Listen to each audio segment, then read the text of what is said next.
Okay. Thank you very much, everybody. It's an honor to be here for our friend Sergio Gorb. Today we're thrilled to be in a swear-in for the next ambassador to India and special envoy to South and Central Asia, which is a big deal, and Sergio will handle it better than anybody could handle it. So I just want to congratulate Sergio. Come here a minute, Sergio.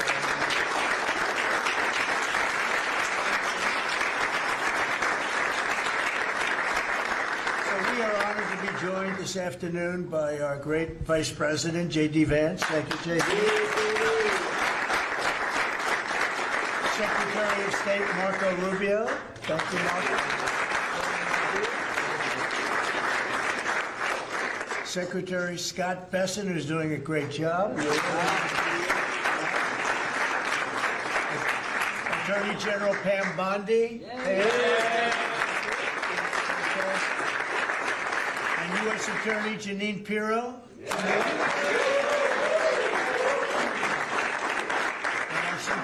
D.C. is a very safe place, Jeanine, right? Very safe place, so we're going to keep it that way. Yes. Along with Senators Lindsey Graham, Jim Risch, Tommy Tuberville, and Katie Britt. And I will give you an exemption because, you know, they're supposed to be right now in the Senate. And if you guys want to sneak out, nobody will see you leaving. Do you want to do that, Lindsey, or do you want to stay here?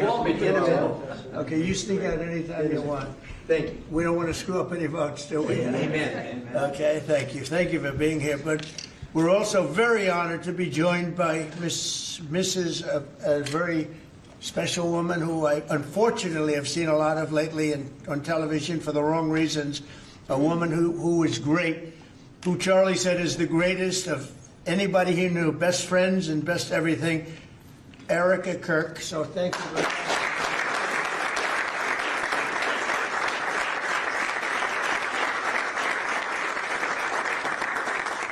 And as Erica knows, another special woman, Laura Ingraham.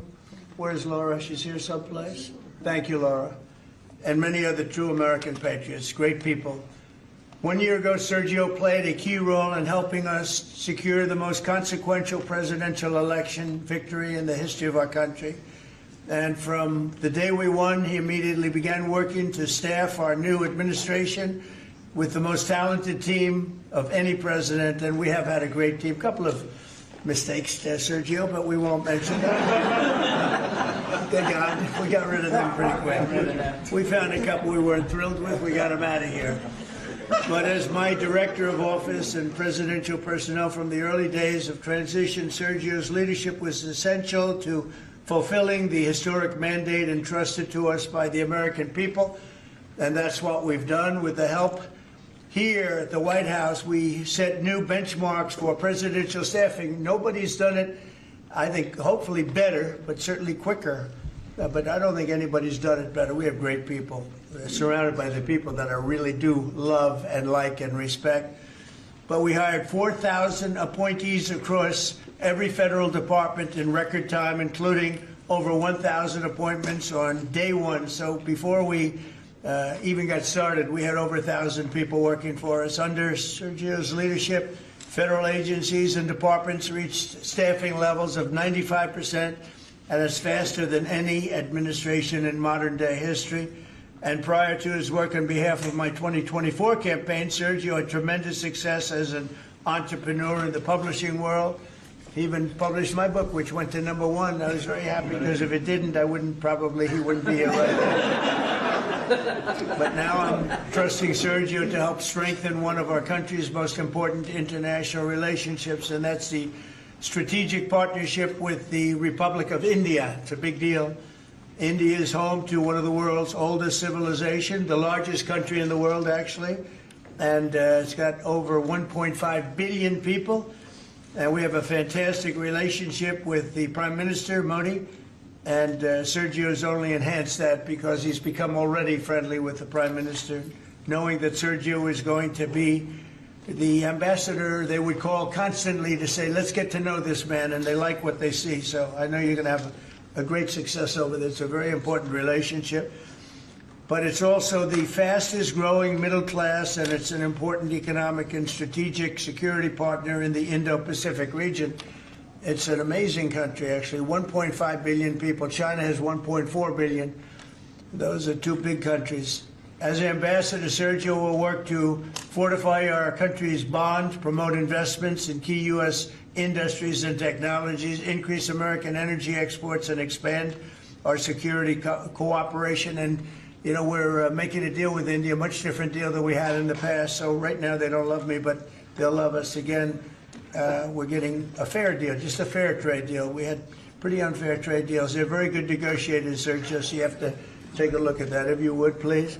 But we're getting close, Scott. I think we're pretty close to doing a deal that's good for everybody, right? In the old days, do you think Biden would ask that question? I don't think so. He'd say, how are we doing with India? He didn't know about India. He didn't know a damn thing. But that's okay. We had him.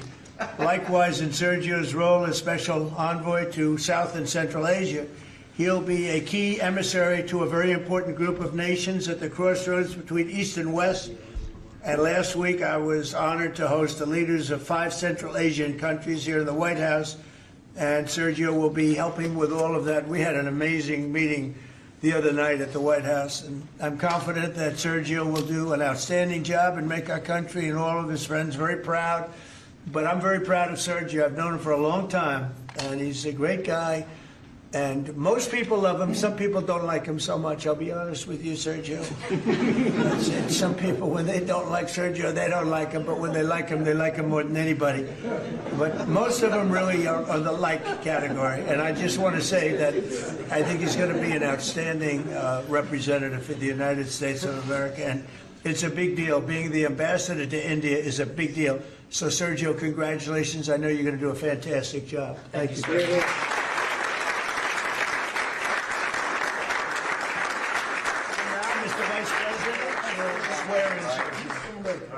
Okay. Swear him in here. Left hand up, right hand up. Thank you. Thank you, Judge. I appreciate the assistance. We have such a crowd here, you'd think we're swearing in a vice president, sir. Okay. Please repeat after me. I, Sergio Gore, I, Sergio Gore, do solemnly swear do solemnly swear that I will support and defend the Constitution of the United States that I will support and defend the Constitution of the United States against all enemies, foreign and domestic, against all enemies, foreign and domestic, that I will bear true faith and allegiance to the same, that I will bear true faith and allegiance to the same, that I take this obligation freely that I take this obligation freely without any mental reservation without any mental reservation or purpose of evasion, or purpose of evasion, and that I will well and faithfully and that I will well and faithfully discharge the duties discharge the duties of the office on which I am about to enter. of the office of which I'm about to enter. So help you God. So help me God. Congratulations, Mr.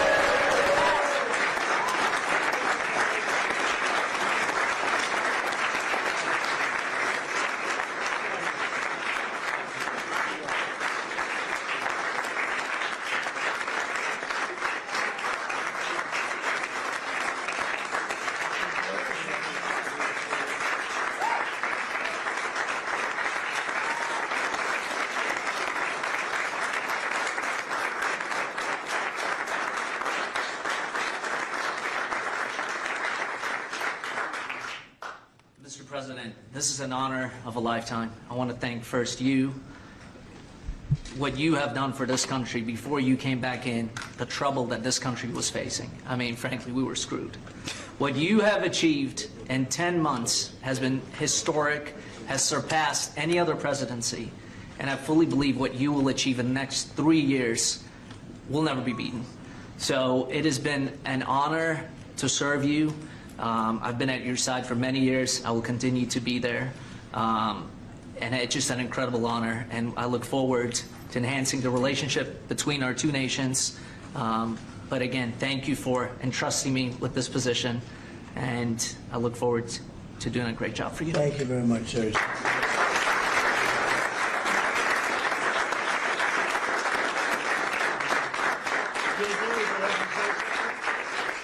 Well, thank you, sir. First of all, congratulations, Sergio. You're going to be a great ambassador, a great representative to the country of India, which the President and I both love.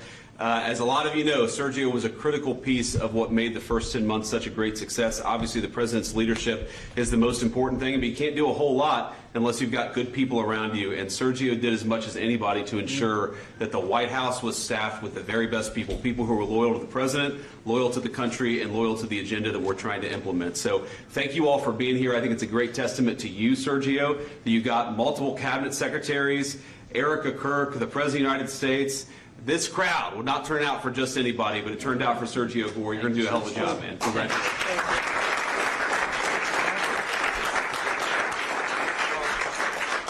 Just to echo what Sergio said, Mr. President, you've done a lot for this country, more than any other president has in such a short period of time.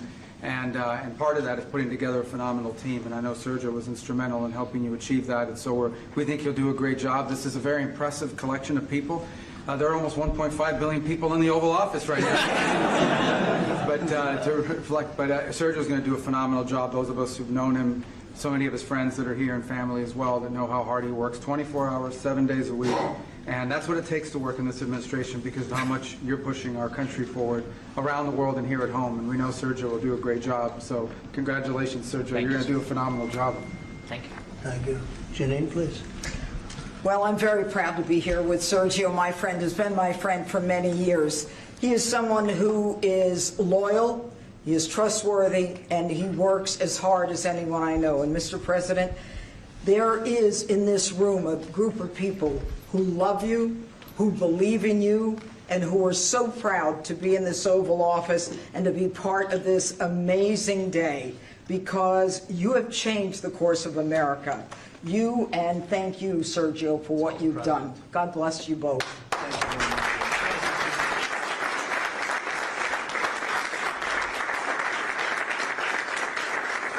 Well, he was also very good friends with a guy named Charlie. We just knew him as Charlie, and his wife, who he loves so much, is here with us. And maybe you know how close they were together. Maybe, Erica, you could say a couple of words, please. I'm honored to, sir. Charlie loved you. It's hard not to get emotional because I know that he would have been the first phone call when he found out that you were going to be taking this position. And the way that I was able to witness the two of you work together for years and to champion and support the president was absolutely humbling to witness. And I am so proud of you. And Charlie is going to be with you every single day. In spirit, and I will be praying for you every day, because I know that this is just the beginning of an incredible opportunity for you. And sir, thank you for allowing Sergio to have this beautiful moment. Thank you very much. Thank you, John. And that man's watching over us right now, right? Okay. Any questions? You mentioned senators that are here, Mr. President. Do you personally approve of the deal that's happening right now on Capitol Hill to end the government Well, it shutdown? depends what deal we're talking about. But if it's a deal I heard about, that's certainly, you know, they want to change the deal a little bit. But I would say so. I think based on everything I'm hearing, they haven't changed anything. And we have support from enough Democrats. And we're going to be opening up our country. It's too bad it was closed, but we'll be opening up our country very quickly. Mr. President, that deal does reverse the mass firings your administration put through during the shutdown. Did you sign off on that, and will you abide by that if this passes? Well, I will be. I'll abide by the deal. The deal is very good. We're not going to be giving $1.5 trillion to people that came in from jails and from, you know, the gangs and drug dealers and all of these others that they wanted to be given health care, which would have hurt our health care system. I hope that we're going to be able to have a health care where Lindsay and I were discussing it, Jim and I were discussing it, and Katie, we discussed it. We want a health care system where we pay the money to the people instead of the insurance companies. And I tell you, we're going to be working on that very hard over the next short period of time, where the people get the money. We're talking about trillions and trillions of dollars, where the people get the money. Yes, please. The Syria president, sir, could you update us on your meeting? Did you come to any agreements? Say it. With the leader of Syria you Yeah. had earlier, did you come to any agreements today? Well, I've had an agreement with him. He's a very strong leader. He comes from a very tough place, and he's a tough guy. I liked him. I get along with him, the president, the new president of Syria. And we'll do everything we can to make Syria successful, because that's part of the Middle East. We have peace now in the Middle East, first time that anyone can remember that ever happening. And,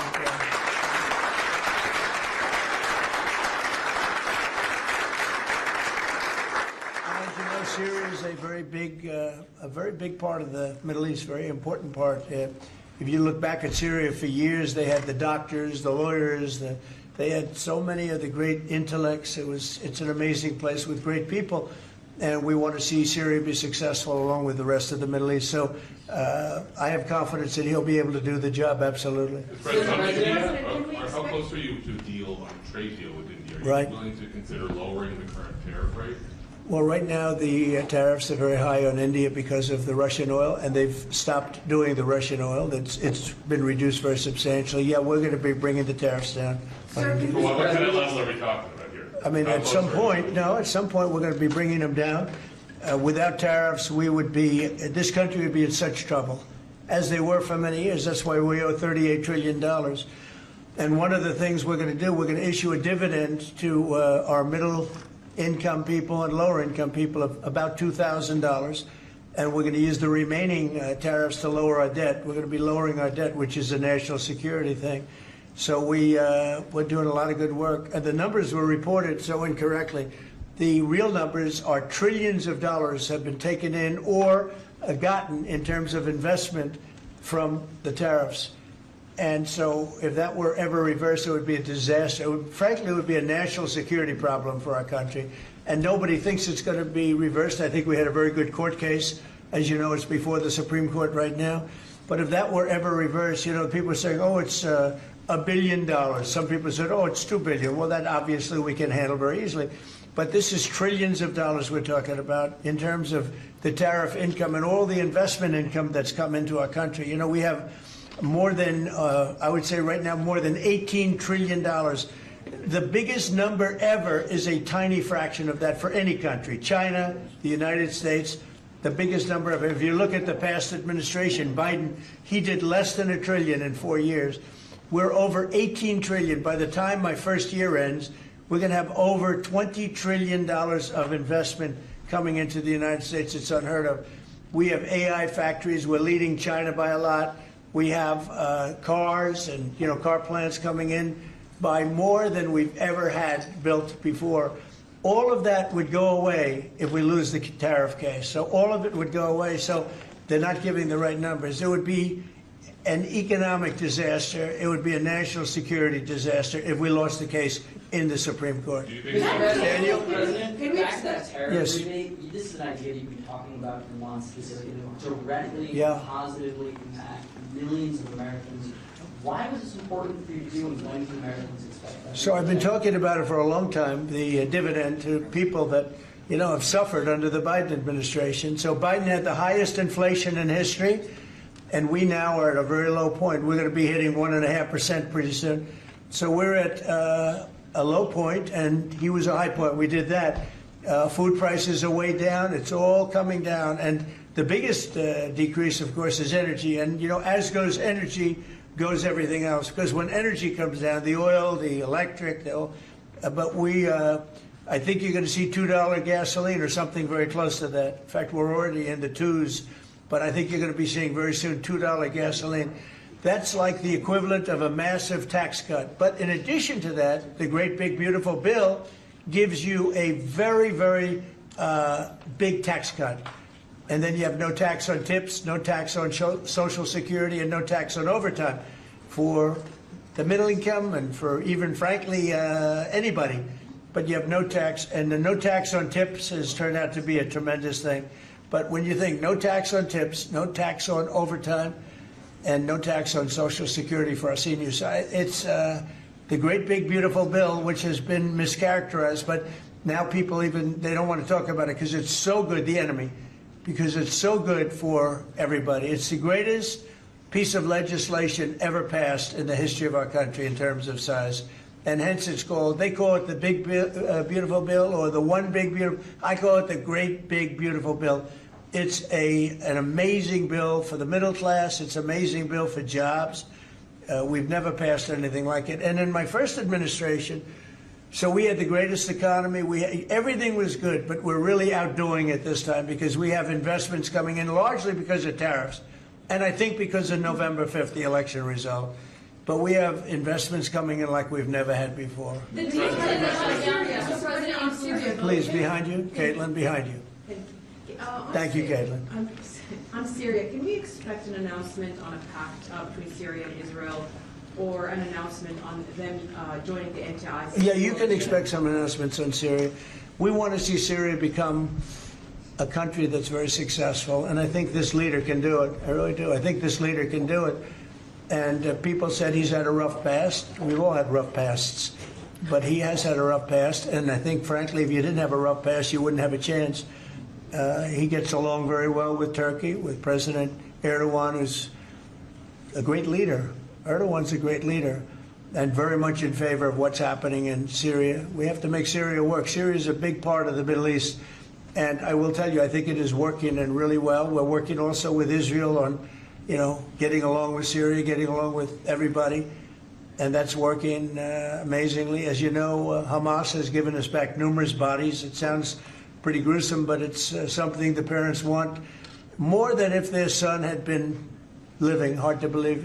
I've seen all of the parents, so many of the parents, and getting back the body of their son, their dead son, is as vital to them, as important to them, as if the boy was generally the boy was alive. And as you know, over the last 4 or 5 days, we've gotten a lot of the additional bodies that they said they were going to. They've worked very hard to do that. So we have peace in the Middle East. It's a great thing, and nobody's ever seen anything quite like it. After your meeting with the Syrian president today, Switzerland, Mr. you President. posted last week about your talks with Switzerland. We're reporting that you're near a deal that would lower their rate. With Switzerland? Yeah. We're working on a deal to get their tariffs a little bit lower because. 15% is what we're doing. No, I haven't said any number, but we're going to be working on something to help Switzerland along. We hit Switzerland very hard. We want Switzerland to remain successful, and we're a part of Switzerland in the sense that they've been a very good ally. Yeah, we're working on them and some others, and we're working on others to increase them a little bit too. How close is it to Switzerland? Switzerland? What, do you have something to do with Switzerland? He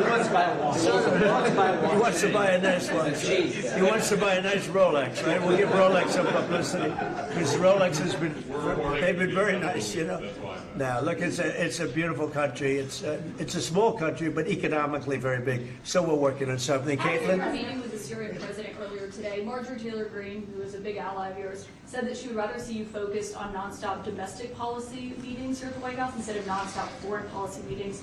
What's your response to her saying that, and also saying that grocery prices are up and not down, as you've said? Yeah, so I don't know what happened to Marjorie. She's a nice woman, but I don't know what happened. She's lost her way, I think. But I have to view the presidency as a worldwide situation, not locally. I mean, we could have a world that's on fire where wars come to our shores very easily if you had a bad president. We had a horrible president, and we ended up with Russia, Ukraine, and we ended up with other disasters, too. Don't forget, I put out 8 wars, 9 to come. I think I'll get the other one taken care of, but I put out 8 wars. And look at the damage that Russia, Ukraine has done to us as a country. I mean, we spent $350 billion. We're not spending any money anymore. Now they pay us through NATO. I got NATO to go from 2% to 5%. Well, that's very important.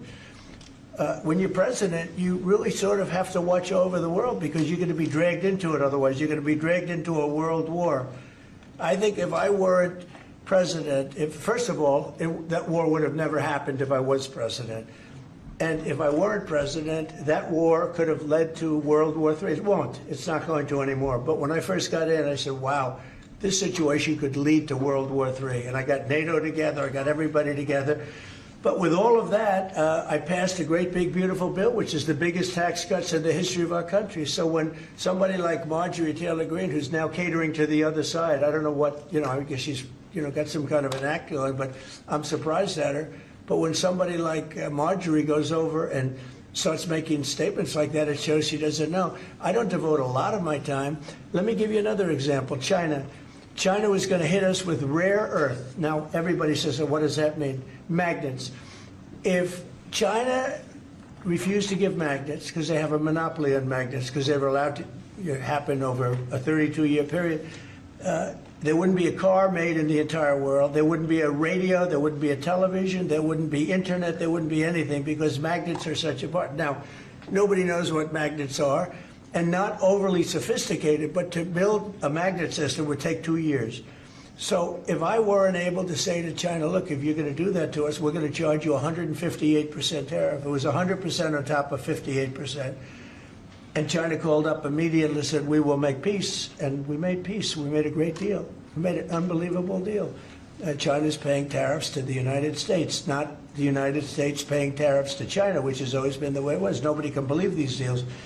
But so when somebody makes a statement about he's devoting time to the world, well, the world is the United States, because if the world's in trouble or if the world is ripping us off, you know, the world was ripping us off before I came here. Europe was getting massive tariffs.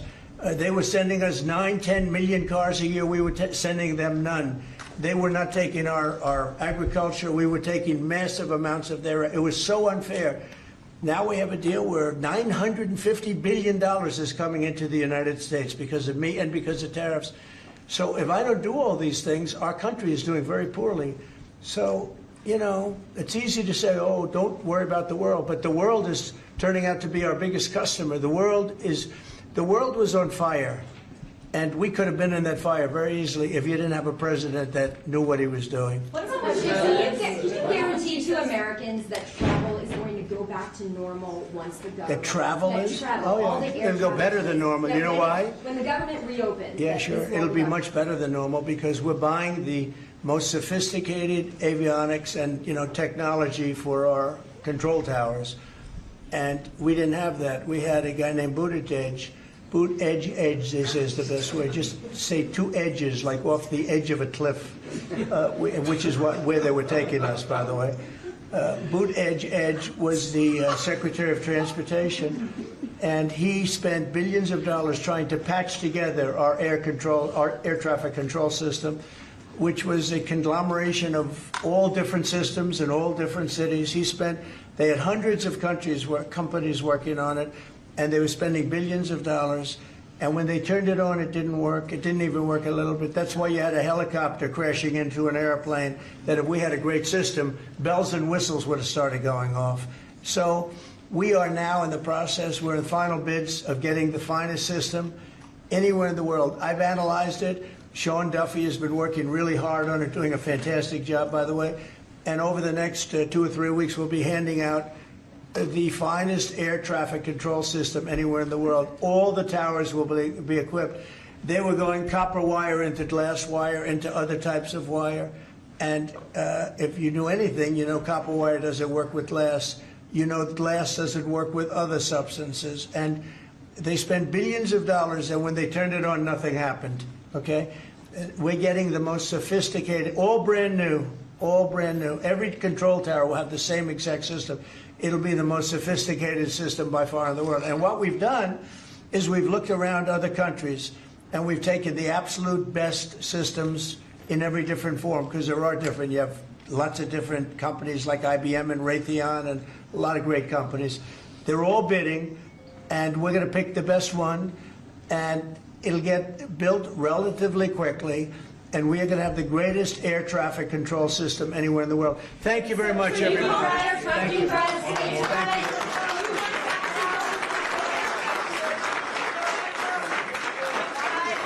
Let's go. Start moving. Thank you all. Thank you, press. Thank you, press. Let's go. Thank you, press. Let's go. Lindsay. Guys.